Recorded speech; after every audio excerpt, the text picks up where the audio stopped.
Este es, digamos, el tema del desarrollo nacional con enfoque territorial.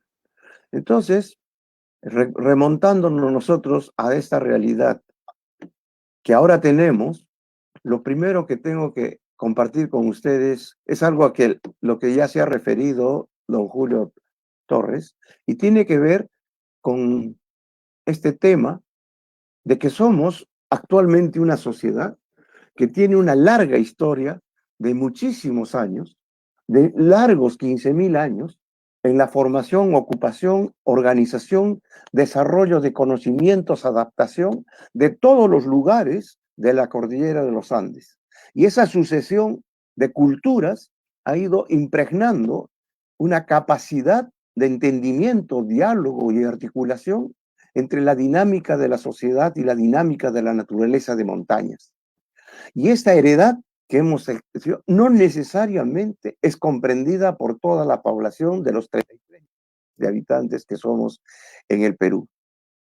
Esto todavía sigue siendo parte de un conocimiento de un grupo muy particular, pero no solamente basta entender esa sucesión de nombres de las distintas culturas y momentos en los cuales estuvieron en su apogeo, en su vigencia y en su trastocamiento con otras que le siguieron hasta el gobierno de los incas, sino también es la profundidad de ese conocimiento en cientos de decenas de años que han permitido una comprensión de lo que es, cómo se entendía el mundo en esta parte.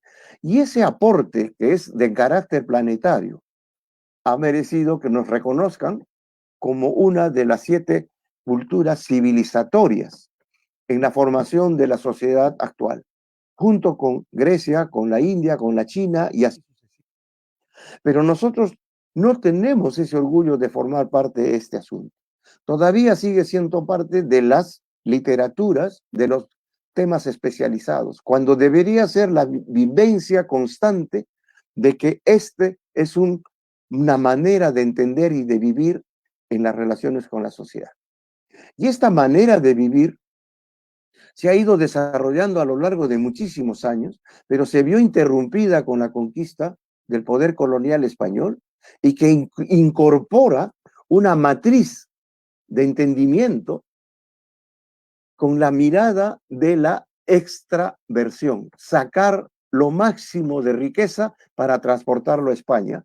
Y esa matriz que no existía acá se impone con el nuevo poder colonial, y esa es una matriz colonial del mundo euro-occidental. Y así hemos vivido hasta la independencia, 300 años en que han convivido de manera aplastada la sociedad andina con la sociedad colonial y sus aliados. Con la independencia no se han modificado las condiciones de esa sociedad andino-amazónica que ha permanecido subyugada por otros criterios, porque la sociedad criolla que asume la conducción de un país independiente continúa con esta matriz occidental eurocentrista y que desarrolla un conjunto de estructura del Estado que está de espaldas a esta forma de pensar y estandariza todo el conjunto de decisiones para que esto pudiera ser una permanente tensión entre estas dos formas de entender el mundo, de dar sentido a la existencia y de proyectarse. Todo este esquema de convivencia tensa, de resistencia y de aprobio continúan hasta este momento, aunque hayan cambiado las maneras muy sutiles de este enfrentamiento. Una realidad tan compleja como la andina, donde la concepción dice que aquí hay una relación entre sujetos, entre entes vivos, que tienen distintos lenguajes, tiempos de reproducción y sus ciclos son diferentes. Y está la sociedad humana y la naturaleza en todas sus formas. Y las montañas constituyen una función de protección y de dinámica que da vida a la vida de las distintas formas extensas. Los fenómenos meteorológicos o fenómenos naturales del clima constituyen esa estacionalidad de la renovación del ciclo del agua y la renovación de todos los demás sujetos de la naturaleza. Y lo que hay entonces es que este tema de lo social en el mundo europeo, en el mundo occidental, es una relación solo entre personas.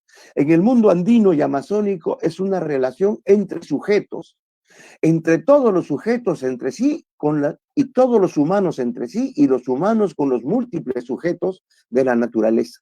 Entonces, lo social tiene otro sentido, una profundidad y un significado muchísimo más potente de respeto a ese diálogo, a esa cooperación, a esa reciprocidad, que no solamente es entre humanos, sino entre todos los elementos que dinámicamente dan lugar a las distintas formas de vida, una de las cuales son esta especie Homo sapiens, esta especie humana.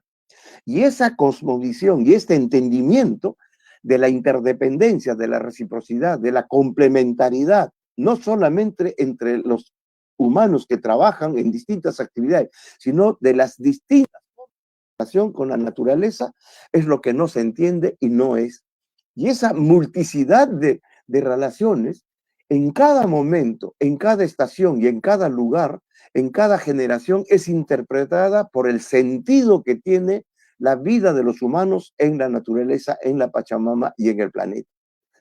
Por lo tanto, entonces, el concepto territorio no es un concepto físico-geográfico de una propiedad de tierras, de una jurisdicción político-administrativa, sino una construcción social.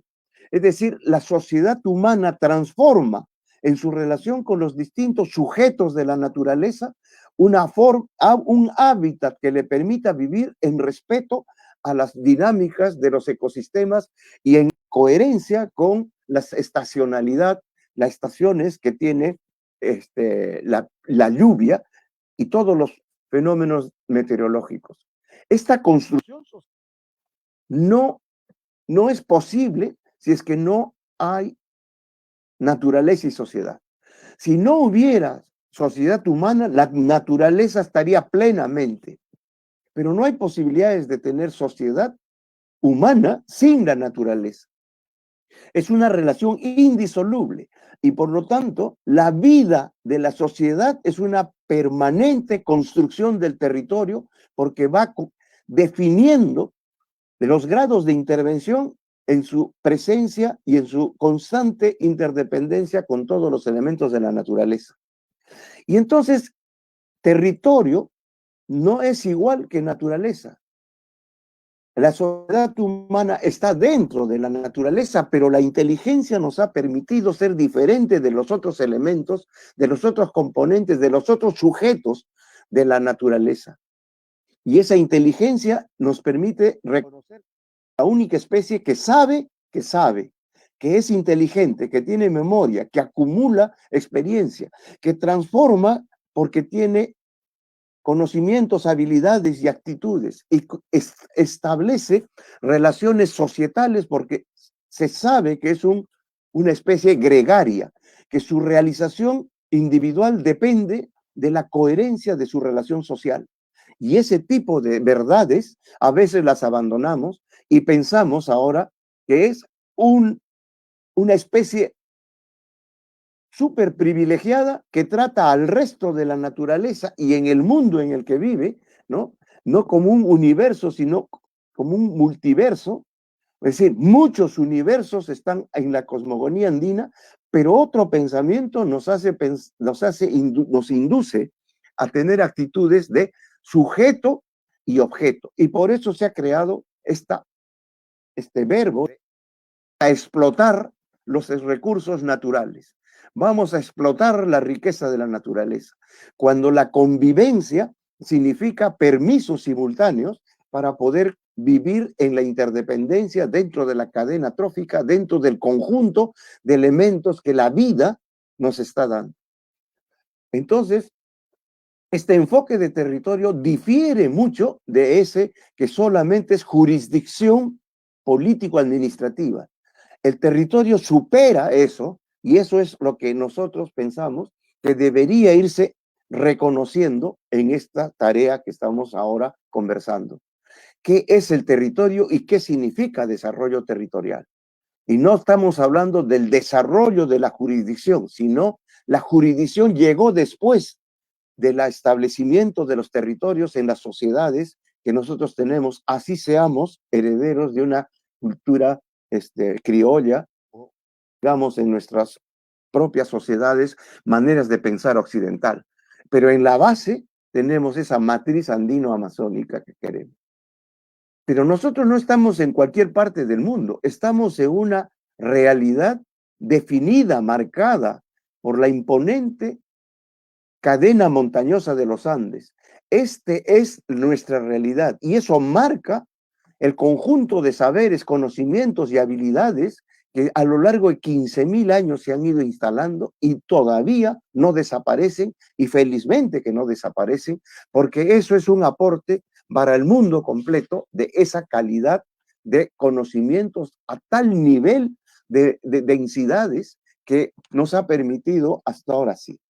No entender que vivimos en un país de montañas es también no entender que vivimos en un país de cuencas.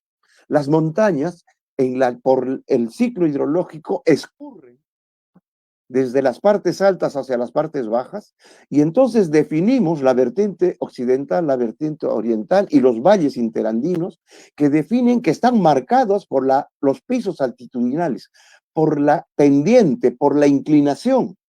Y eso significa que el conjunto de la relación sociedad-naturaleza ha devenido en una integración en esas condiciones. Pero la sociedad occidental siempre nos habla de la relación cartográfica, de la relación cartesiana de dos planos, casi todo como si fuera largo y ancho, y queremos forzar esa manera de pensar en la montaña y cometemos una serie de errores. Tenemos que pensar siempre que somos montaña, que somos cuenca, y dentro de las cuencas somos microcuenca. La gente no vive en una cuenca, vive en las microcuencas, y por lo tanto los espacios de gestión del territorio y de las montañas andinas y de las cuencas son las microcuencas, y ese es el espacio de planificación. A partir de ese reconocimiento podemos superponerle todas las demarcaciones político-administrativas o político-jurisdiccionales, pero lo que está en la base, así como la cultura andina está en la base de las nuevas culturas que han aterrizado y han llegado y han arribado a esta parte del mundo, exactamente igual es que las jurisdicciones han llegado donde ya habían estos territorios construidos y estas cuencas y estas microcuencas. Y ese es el patrón que debe empezar a ver. Entonces, una realidad con esa complejidad, donde la diversidad es la constante, de los elementos físicos geográficos indisolublemente articulados a una diversidad cultural, diversidad lingüística y diversidad étnica. Y esta relación ha construido un conjunto de megadiversidades de todas las formas de vida en la relación de la construcción del territorio. Sociedades muy pequeñas, en niveles locales, que se expresan manejando este conjunto de cosas. Y esta es la matriz, el centro de los pensamientos que deberíamos tener cuando estamos viviendo en cada uno de los sitios que tenemos en este lugar que nos ha tocado generar nuestra vida. Pero tenemos entonces una realidad de muchas naciones en el sentido de territorio, lengua, cultura y tradiciones que existen en el Perú. No es lo mismo Piura que la Uricocha en Huánuco o Puno. Cada uno tiene una realidad con sus propias formas lingüísticas, aunque no sean idiomas, pero unas formas de entender. Donde hay idiomas diferentes, como en la selva o como en la zona aymara, quechua, y las diversas versiones del quechua en todo el Perú, tenemos una forma de interpretar nuestra realidad dentro de la matriz andino-amazónica. Pero tenemos un Estado unitario que representa a todas estas naciones y tenemos una estructura de gobierno que toma decisiones de política pública y un conjunto de normas para ejercer la construcción del bienestar asumiendo, y tenemos toda esta estructura del aparato de Estado. Y en esas condiciones tenemos que pensar si dialogan esta realidad culturalmente, histórica y geográficamente determinada de esta diversidad de cosas con este aparato público de gestión en que el Estado se acerca y quiere establecer las políticas y específicas para cada uno. Pero además, el ciclo del agua en esta diversidad de montañas y en esta diversidad de cuencas y en esta diversidad de microcuencas, siempre ha sido la misma cantidad de agua en el planeta. La misma cantidad de agua dulce está dando vueltas en todos sus estadios a lo largo de millones de años, ¿no es cierto? Pero todo eso lo hemos cuantificado como el progreso del conocimiento humano. Pero nosotros no sabemos qué está pasando en la microcuenca en que vivimos. No tenemos esa cuantificación exacta. Vivimos porque estamos allí y ahí están nuestras chacras y nuestros animales y etcétera, etcétera, y nuestras ciudades, pero siempre estamos diciendo falta agua. Y entonces hay que saber esto. Y por eso, la primera cosa es desasnarnos de lo que es territorio como concepto. La segunda es que las cuencas y el agua no se manejan ni se gestionan. Lo que se gestionan son las intervenciones que los humanos realizamos en las cuencas, en las microcuencas y con el agua. Son decisiones humanas las que estamos nosotros tratando de armar. Y esas decisiones humanas tenemos que reflexionarlas para ver cuál es la estructura de poder, cuál es la estructura del diálogo dominante y el diálogo subyugado de los entendimientos que no logran cuajar. Y en toda esta complejidad que decimos, lo local no es lo distrital. Lo local son realidades que tienen perfil propio, con sus propias sociedades, que tienen una dimensión subdistrital y donde se concreta todas las disciplinas y todos los sectores. En esa realidad del sistema complejo que es la localidad, se concurren y se concretan todas las decisiones, distintas dimensiones de la realidad, que son lo cultural, lo ambiental, lo económico, lo político, lo urbano, lo científico. Todo eso son construcciones humanas para profundizar el conocimiento de la realidad. Pero la realidad concurre todito eso dentro de cada una de estas disciplinas, nació y se educó sobre la base de esta realidad concreta que es lo local. Yo no vivo en la ciudad de Lima, yo vivo en una dirección específica, pero puedo decir genéricamente vivo en Lima, pero si me dicen vivo en Lima, me van a preguntar inmediatamente dónde. Ah, en el distrito tal, ¿dónde?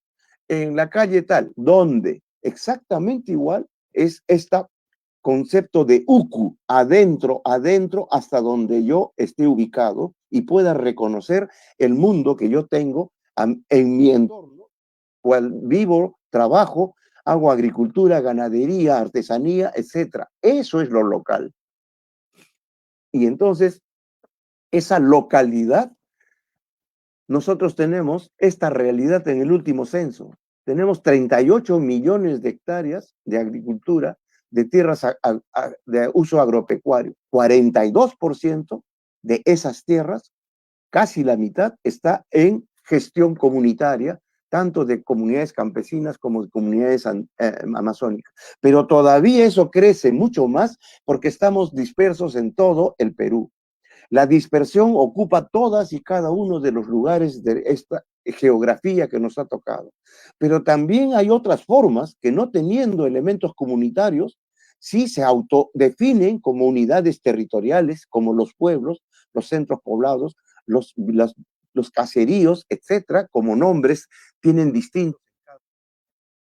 Pero esas formas de organización, que son unidades territoriales, que se reconocen con su propia identidad, y porque más allá hay otro pueblo que tiene su propia identidad. Todo el mundo sabe dónde termina un pueblo y dónde empieza otro pueblo, dónde termina una comunidad y dónde empieza otra comunidad. Eso no está reconocido como forma de implementación de las decisiones de política que tenemos. Nosotros todavía tenemos esta disyuntiva.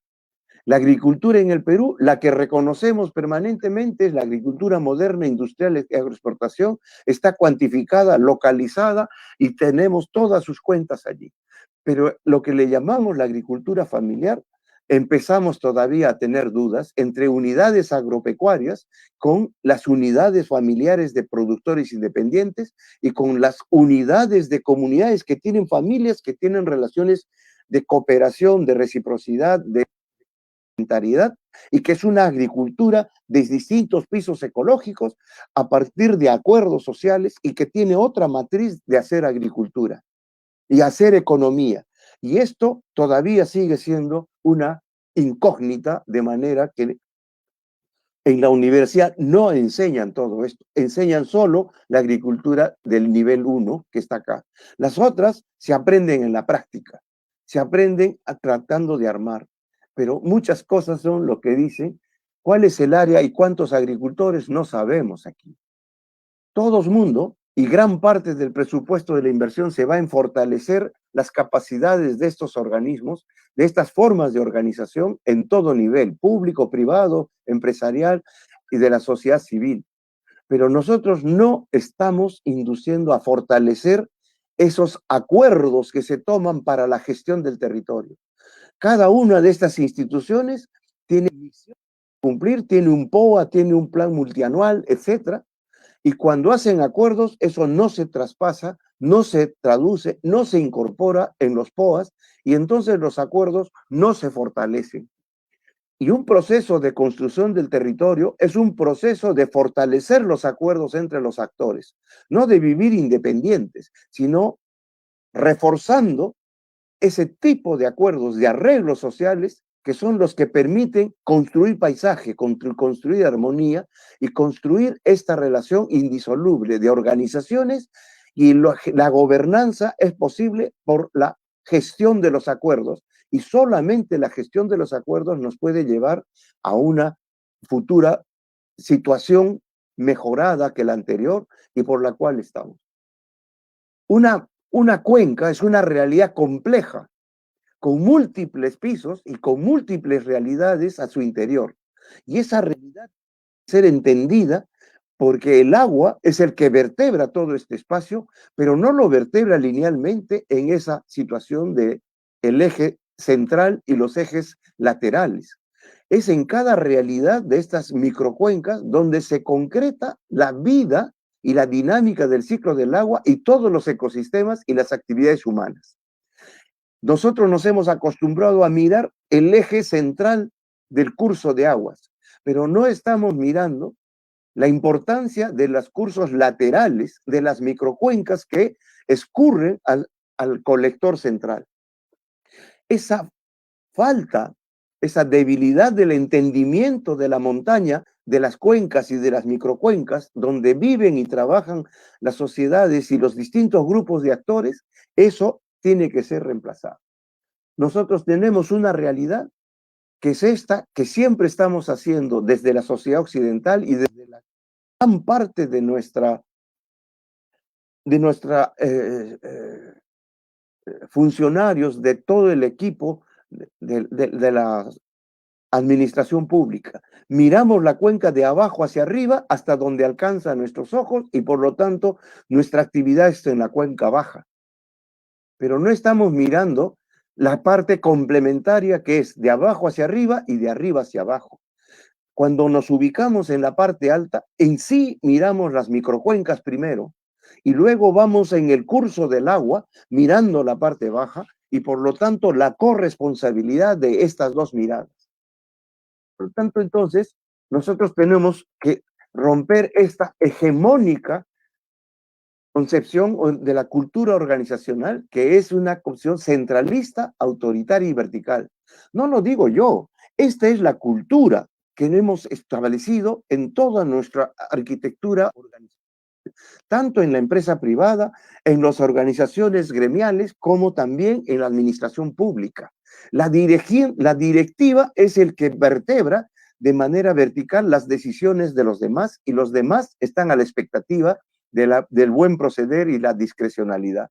Entonces se establece una forma de conducir las decisiones del presupuesto y de la priorización de las intervenciones a partir de los criterios de este modelo de gestión, este modelo de cultura organizacional, en que existe una verticalidad y una autoridad. La jerarquía de las responsabilidades es confundida con la verticalidad y el autoritarismo que se gestiona. No es un problema de personas, no es un problema de DNIs, no es un problema de carácter, si uno es renegón o el otro es más empático, es un problema de la cultura que nos encasilla de fuerza, donde los procedimientos son los que empiezan a regir más que las relaciones humanas. Se despersonalizan las cosas y se establecen caminos rígidos, y a eso se llama la sectorialidad, la compartimentalización, la fragmentación y la dispersión de las intervenciones. Entonces nosotros tenemos una visión así jerarquizada de lo nacional que baja hasta la comunidad a hacer las cosas de manera que no hay política nacional, sino política nacional que se implementa hasta con los brazos de la propia estructura del aparato público hasta la comunidad. Tenemos programas, proyectos, proyectos especiales, etcétera, que van y entregan ahí. Y por lo tanto es una relación vertical. Nadie pide ni viene lo que sea, pero viene de arriba hacia abajo y de afuera hacia adentro, que es la mirada. La política pública sectorial se implementa en su propia estructura, no conversa con los gobiernos regionales de manera creativa, como unidades subnacionales de gobernanza, sino se va hasta los niveles distritales y hasta los niveles subdistritales. Y esa es una relación de este tipo en todos los sectores, ¿no? Y entonces nosotros, esta parte de acá, que es el retorno del abajo hacia arriba, vuelve a solicitar para que vuelva a ejecutarse eso. Entonces necesitamos reconocer que hay aspiraciones y capacidades que vienen de abajo en las distintas jerarquías de la escala de gobierno para poder incidir en lo nacional. Y esto es lo que tenemos nosotros, un nuevo paradigma con una nueva cultura organizacional que sea descentralista, porque un país mega diverso, llenecito de diversidades, no puede ser exitosamente gestionado con las rigideces de la estructura del aparato público, que es sectorial, y además de ser sectorial, es fragmentado, compartimentalizado y disperso, porque no conversan entre sí las direcciones nacionales, ni los programas, ni entre los ministerios con los gobiernos regionales, ni los gobiernos regionales con los gobiernos municipales, ni los gobiernos municipales con las comunidades que están, porque el centro de las preocupaciones es generar proyectos y no procesos de construcción, donde los proyectos son medios y no son el objetivo. Los procesos de construcción territorial exigen esta nueva mirada que es descentralista, es participativa, concertada y horizontal. La autoridad es elegida y por lo tanto es un servidor de estas aspiraciones organizadas en momentos de gestión de las organizaciones territorialmente determinadas, y por lo tanto la autoridad de gobierno tiene un liderazgo de los proyectos y de la perspectiva de visión de futuro que tienen estas organizaciones bajo su gestión. Entonces, la autoridad de gobierno se guía por la visión de desarrollo, no por el procedimiento ni las herramientas de corto plazo. Se guía por la visión, el a dónde vamos. Maipatajrín, ese tipo de relaciones son las que deberíamos ir construyendo, y a eso se llama el enfoque territorial. Cuando hay una definición de las funciones en la construcción social del territorio, en la función de la gestión social del agua en las microcuencas, para transformar positivamente los escenarios de vida y la reproducción de los medios de la vida material de las sociedades. Y eso enriquece. Por lo tanto, entonces, esta realidad dirá, una política nacional indicativa que sería, le da sentido a la política sectorial, que articula las oficinas desconcentradas con los gobiernos de los niveles y organiza la actividad de las sociedades locales para poder establecer una relación de política de arriba hacia abajo que se encuentra con las aspiraciones y se intermedia con esta bisagra, que es la función interregional, de la dimensión regional, para poder establecer nuevamente una arquitectura que busca el encuentro de lo nacional, lo subnacional, lo municipal y lo local. Recién ahí tendremos otros niveles de cohesión. Recién allí tendremos sectores que concretan en lo local, porque los ejecutores de la política sectorial y de los objetivos nacionales brotan desde las realidades locales de las organizaciones territorialmente determinadas. Obviamente que esto no es lo que tenemos, pero tenemos que mirar un horizonte hacia dónde vamos para transformar esta cohesión de un país que tiene demasiadas grietas, demasiados abismos sociales, demasiadas fracturas, heridas históricas que necesitamos restablecerlas a partir de otra dinámica, otra forma de dialogar, otros elementos de reconocimiento de la horizontalidad de las responsabilidades. Entonces, hemos hablado entonces de la segunda reforma agraria y esta segunda reforma agraria se nutre de este enfoque territorial porque reconoce que a pesar de que ha habido una primera reforma agraria que ha determinado la ruptura de una acción de las haciendas sobre el conjunto de las unidades sociales de la producción local, de la agricultura andina, de la agricultura en la costa, etcétera, pero eso se interrumpió y después de 52 años nosotros vemos que ha habido una contrarreforma dominada por una manera de conducir orientada por las reglas del neoliberalismo, que significa fortalecer el modelo primario exportador, es decir, el Perú solo puede exportar materias primas o commodities o como le quieran llamar, pero el objetivo es exportar para que luego con las divisas pueda chorrear al resto de la población que no participa de esta mirada primario exportadora. Se ha vuelto a establecer el neolatifundismo en la costa y en la selva, en la sierra todavía no, pero este mercado de tierras quizás haga. Se ha exacerbado la discriminación, el racismo, la desigualdad, inequidad y segregación, que son esas fracturas, esas tremendas grietas, esas heridas que no cierran, porque tenemos todavía ese pensamiento de la colonialidad del poder. El modelo de gestión, como acabo de explicar, es centralista, vertical y autoritario. La hegemonía de la sectorialidad genera fragmentación e inconexión de las realidades locales. La corrupción, debilidad institucional y el tejido social se han instalado resquebrajadamente y en eso se vive.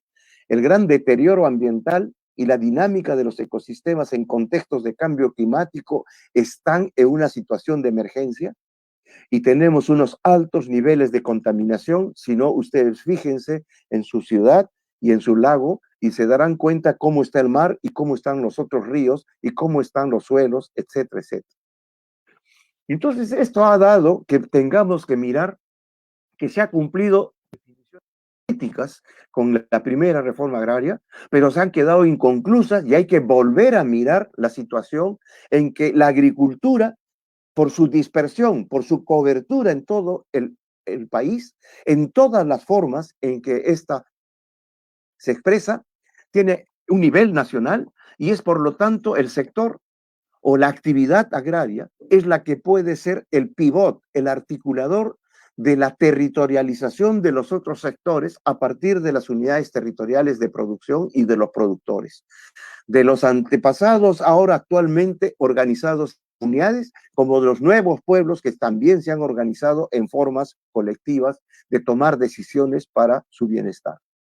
Entonces, las tareas para esta movilización, vuelvo a decir, instaurar y retornar a la concepción andina del desarrollo territorial, reengancharnos, reacoplarnos con esa forma de mirar y vivir en las montañas y en las microcuencas, con los ecosistemas, dialogando con todos los fenómenos a los que consideramos sujetos de pleno derecho.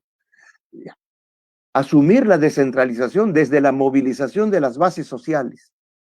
Es esta movilización alrededor de la producción y la construcción de paisaje y de cultura es lo que nos va a permitir hacer los vínculos de un nuevo pacto, de un nuevo arreglo, en que no hayan fracturas, en que se superen estas divisiones y que solamente puede venir desde las bases y por una decisión de política del nivel más alto para poder hacer este reencuentro.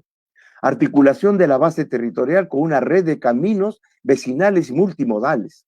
Yo no tengo por qué pensar que los caminos de herradura deben desaparecer y todo ser carrozable. Las carreteras han demostrado que son unos tremendos vectores, unas toberas para la extroversión, para sacar la riqueza y llevarla pronto a cumplir su camino hacia los mercados. Y no articular espacialmente todos los productores que existen en todos los sitios de nuestra ruralidad y de nuestras ciudades. La vertebración de procesos de identidades en la construcción regional. Nuestros niveles, nuestra percepción de pertenencia, de soy de acá, soy de este sitio, yo lloro con mi huayno, con mis músicas. Eso es lo que permite la construcción de los espacios regionales. No tiene que venir de arriba, tiene que ser sancionada desde arriba las voluntades de esas identidades que en proceso de articulación espacial, cultural y de formas de vida y de aspiraciones van a ser. Por lo tanto, entonces, la descentralización no es otra ley, es reconocer los procesos que están surgiendo desde las organizaciones territorialmente determinadas. Reconocer y empoderar todas las formas de organización territorial de las poblaciones de la costa y sierra y selva, tanto urbanas como rurales, cuenca. Reconocer y partir de la gran diversidad cultural y geográfica de sus múltiples realidades. Hay que darles reconocimiento de que son, que viven. O sea, hay una película que dice, sigo siendo, ¿no? Kanchakniragmi. Ese tipo de cosas no se ha convertido en política pública y debe convertirse en política pública. Reconocer que sigo siendo, que estoy transformando, pero nadie me mira ni soy escuchado y quedo simplemente como una demanda que está postergada en la cola de las otras demandas, de los otros que como yo están haciendo esa cola. Reconocer las enormes potencialidades y energías que guardan en la memoria milenaria y de la cultura de alta adaptación que existen en todas las regiones naturales del Perú. Eso no lo estamos viendo, pensamos que son ignorantes y que son casi, que no tienen brazos, que no tienen capacidad y hay que alcanzarles los servicios y los beneficios, y por eso llamamos beneficiarios a las poblaciones que están en lo profundo, y cerramos las brechas porque no alcanzamos a cubrir todo lo que necesitan, pero eso es una mirada absolutamente de los de arriba, y no le han preguntado si eso es lo que necesitan o si lo pueden hacer ellos mismos o lo pueden instalar ellos mismos como parte de sus tradiciones y formas de cooperación y de trabajo mancomunado. Entonces, las comunidades, pueblos, localidades y otras formas de organización territorial deben ser considerados comunidades subdistritales de gestión del desarrollo. Esa es la esencia para poder lograr este tipo de cosas. Y eso se manifiesta en las microcuencas, y las microcuencas definen usos de las tierras en función de la precipitación local. La lluvia es lo que da vida a la costa, a los valles y a la selva. Si hubiera las montañas que hay acá, no habría la selva. Sería un gran pajonal con las justas, motivado, y llovería solamente lo que los vientos alisios del mar Atlántico sería. Estas montañas determinan este tipo de formas de ecosistemas de la costa y de las regiones naturales. Entonces, este tipo de cosas que estamos ahora hablando es la aplicación del enfoque territorial donde redefine los roles que estamos teniendo en nuestro actual ordenamiento jurídico político que tenemos. pero a partir de este tipo de reconocimiento de las unidades territoriales, movilizar los recursos locales existentes, organizándolos con nuevos instrumentos de gestión, como es el presupuesto territorial con visión estratégica. Municipalidades, gobiernos regionales, ministerios y programas de cooperación internacional se alinearán a la política de abajo y de adentro hacia afuera, ajustando sus sistemas de planificación y presupuesto de la gestión pública. Entonces, este tipo de mensajes está dado para llegar a este tema. Todas las sociedades crían, se cría la tierra, se crían las plantas, se cría la diversidad, se crían los bosques, se cría la cultura, se cría la innovación, se cría el agua. Y eso debería ser la manera de pensar desde el enfoque territorial y el reencuentro con nuestra historia larguísima y milenaria de formación y producción de cultura. Una cuenca, cualquiera que sea, por pisos altitudinales, está así. Y esta drena toda la lluvia y es allí donde las intervenciones humanas tienen que intervenir la pendiente. Tienen que intervenir con 1000 formas que son de las medidas ancestrales de prácticas que ahora le han llamado siembra y cosecha, pero que desde el punto de vista superior se llama crianza, que completa lo que los proyectos individuales no pueden, los proyectos de crianza y de cosecha no alcanzan y que debemos superar una nueva generación de pensamiento para hacer la crianza del agua en las microcuencas, desde las microcuencas, por decisiones de las sociedades que viven locales con enfoque territorial, que viven en estas realidades. Y recién de eso, esas son las tareas que las municipalidades en esta estructuración jurídico-política deberían hacer. Entonces, la municipalidad no es un contrario, es un aliado que permitiría organización. Y las mancomunidades municipales por cuenca y las mancomunidades regionales, espacios interregionales de cuenca, son las que deberíamos estar pensando como aplicación del enfoque territorial que supera, redefine, le da tareas a las jurisdicciones político-administrativas y no al revés. Entonces, una realidad de este tipo, si nosotros hundimos el uku, el adentro, encontramos que en esta cuenca, cualquiera que sea, tiene otras microcuencas, otras subcuencas, otras unidades geográficas al interior. Y al interior de esta todavía hay más unidades. Y es allí donde viven las personas. No viven en esta cuenca de acá, no viven allí. Viven en esta escala. Y en esta escala es en esta todavía más chiquita donde están las comunidades.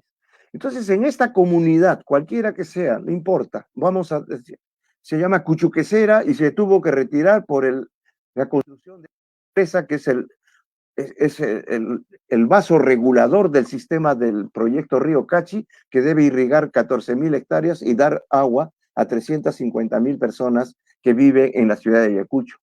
Tiene 40 kilómetros de canales de abastecimiento para llenar este vaso y tiene otros 40 kilómetros, 28 kilómetros más de canales principales para irrigar. Pero con esta población que se retira de esa oquedad, de esa depresión natural donde habían bofedales, se retira y no puede tomar el agua de la laguna, de esa presa, porque ya tiene derechos establecidos, adquiridos, otorgados para esos usuarios de la agricultura de más abajo y de la población. Tienen que definir sus propias fuentes. Y trabajamos con este enfoque desde Microcuenca, con las organizaciones territoriales, un proyecto de agua y saneamiento rural, y empezamos a reconocer el comportamiento de las fuentes propias de la microcuenca que podrían establecer este tipo de reencuentro del conocimiento cotidiano con una mirada para garantizar las fuentes de agua de este sistema de agua y saneamiento rural, para que no se acabe esa fuente y continuemos, y también la de la agricultura, pero al ubicar esta cartografía, ellos inmediatamente identificaron que podrían hacer una batería de pequeños reservorios para abastecer el flujo del agua, que sería constante si es que hay una intervención inteligente en los ecosistemas de la montaña. Y ese es el tipo de realidades que estamos descubriendo. Y entonces se cumplen todos los objetivos de la instalación de los baños y el agua, pero también se identifica la agricultura como parte de los usos múltiples que el agua tiene cuando se maneja la cuenca. Entonces, en este ejercicio participativo empezamos a decir cómo vestirían para criar el agua en esta microcuenca. Entonces, identifican una serie de medidas de forestaciones, de siembra de pastos, de zanjas, de andenes, de amunas, de galerías, y otro grupo empieza a hacer cochas, bofedales, pasturas, encierros, forestaciones, y empieza a cuidar los manantiales, etc. Y de esa interacción entre el conocimiento local y la cartografía digital empieza a producirse un nuevo registro de una cartografía que les pertenece y donde ellos se sienten identificados. Y este tipo de realidades que ustedes están viendo permite pensar en esta alternativa. No son proyectos, sino todo esto es un solo proyecto para vestir toda la microcuenca. Y son 33.540 hectáreas que serían cubiertas por estas 125 familias de un año a otro si es que tiene la habilitación de esto. Y no tendrían que pasar por un conjunto de procedimientos, sino de entender la importancia de vestir todas las microcuencas de esta manera. Y aquí el presupuesto es la conjunción de muchos, porque esta organización del uso de la tierra en función de la lluvia significa responder a la seguridad alimentaria, responder a la seguridad del abastecimiento de agua para consumir, significa respetar la no contaminación de los cursos de agua para que van a llenar esa laguna que tiene usos más abajo. Significa aumentar la capacidad de adaptación y de mitigación del cambio climático. Intervenir en una concepción coherente de gestión de riesgos ante los elementos extremos de esta realidad. Significa ampliar la frontera agrícola, significa tecnificar la rotación del uso de la cobertura vegetal para las crianzas, significa combinar el agua superficial con el agua subterránea literalmente inducida. Significa multiplicar la fauna y flora de las cochas y de las bofedales que se han establecido. Significa garantizar la biodiversidad, la agrobiodiversidad y la biodiversidad desde esta escala. Es decir, muchos ministerios estarían acá diciendo lo he logrado, y eso ha sido por solamente la movilización de los conocimientos, los brazos y la organización de esta comunidad. Las relaciones de equidad de género intergeneracional a lo largo del proceso de construcción de este tipo de respuestas estructuradas significaría una nueva cohesión y un fortalecimiento de la organización de la comunidad y de las funciones de varones y mujeres y jóvenes y ancianos en esta vida. Ese tipo de concreción es lo que se llama el enfoque territorial. Por lo tanto, entonces, de esta mirada completa, pasar a esta mirada fragmentada de proyectos, que ha sido una generación que hemos hecho, cambia cuando todos estos proyectos que era la antigua concepción se ejecutan bajo esta concepción y este diseño andino que ha sido interpretado por la tecnología moderna de la cartografía digital, y todos estos son un solo proyecto, una sola intervención a lo largo de un año, con empleo temporal y ahorro promovido, todita esta comunidad de 125 familias. Pero eso puede ser que sean también imitado, estimulado, emulado, copiado, replicado amplificado, escalonado a toda la horizontalidad de estas microcuencas de cabecera. Y entonces se volvería a tener de una realidad de proyectos dispersos dentro de una microcuenca a una realidad de estructurante de vestir toda la microcuenca por la movilización de todos los habitantes organizados de manera territorial. Y este es otro paradigma que nosotros queremos ver como hay. Un ejemplo, un ejemplo de estas intervenciones sectoriales con una intervención territorial. Este es una microcuenca donde obviamente ustedes ven que están los terrenos posibles de ser utilizados han sido ocupados por la agricultura. Todos los terrenos de pastoreo están allí. La falta de recursos hace que muchas cosas estén, digamos, libradas a lo que no pueden ellos atender porque no tienen los recursos.